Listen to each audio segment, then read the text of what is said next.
everyone, welcome back to my channel Let's Go English. Let me share something with you. Yesterday, I baked a few brownies. They were so good, They were so good. It tasted like heaven. Could you identify the number of times I used these filler words in my sentence? I'm sure you did. Because the more you use them, the more annoying it gets and it sounds.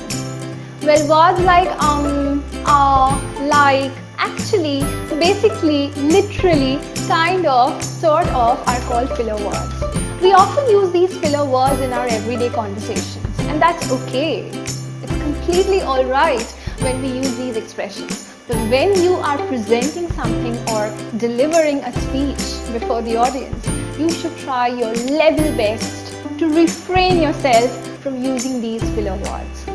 They are a big no-no, and often the way we speak can affect the way people perceive us. So we do not want others to put a question mark on our credibility. We do not want others to consider us to be dumb and not smart and childlike. When you use filler words, it sounds a little childlike, and it makes the audience feel as if we are not sure of what we are saying. We are unprepared. Please do not be embarrassed if you too use filler words in your everyday conversation. That's fine. Have the comfort of knowing that it's something which is quite natural, something which is a common phenomena. But when we start overusing these filler words, it sounds very annoying.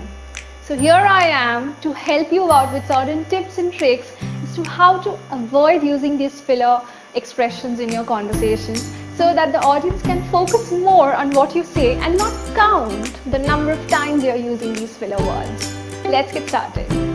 The number one tip would be, at first, try and identify your favorite filler word.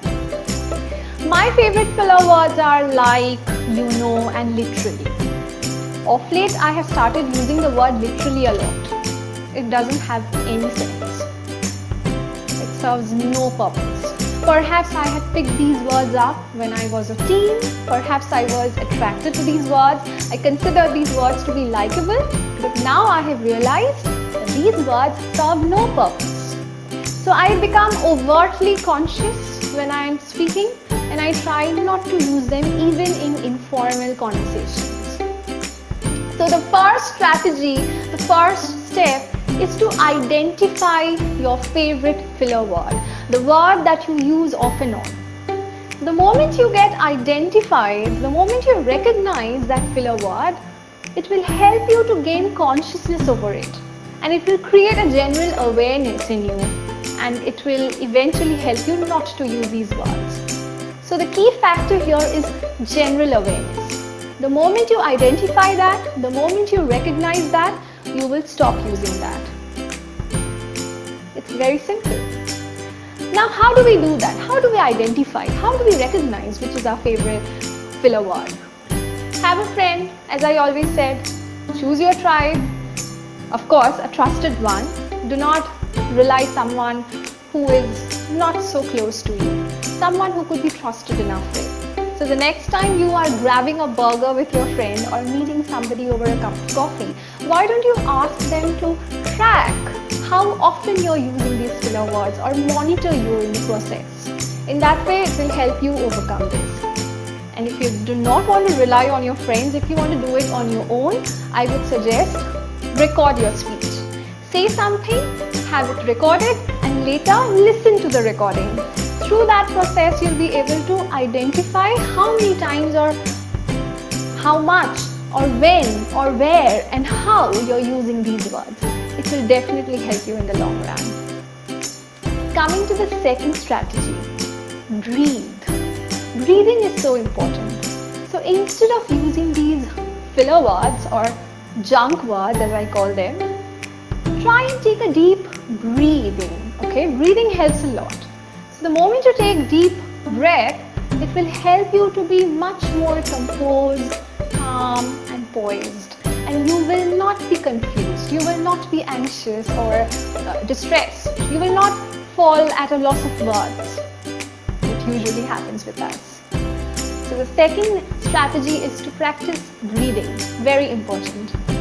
The third strategy.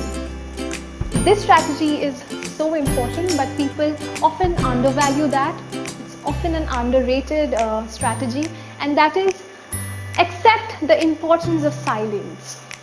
Start replacing these filler words with a pause, with a silence. Oftentimes what happens is that because we lean on to these filler words, we are so overtly dependent on these filler words, we do not understand the true worth of silence. So next time you are sitting or you are presenting something before an audience, try to use silence in order to organize your thoughts, in order to gather your thoughts, rather than just trying to fill up the air with words, with these stupid, dumb words that are of no significance.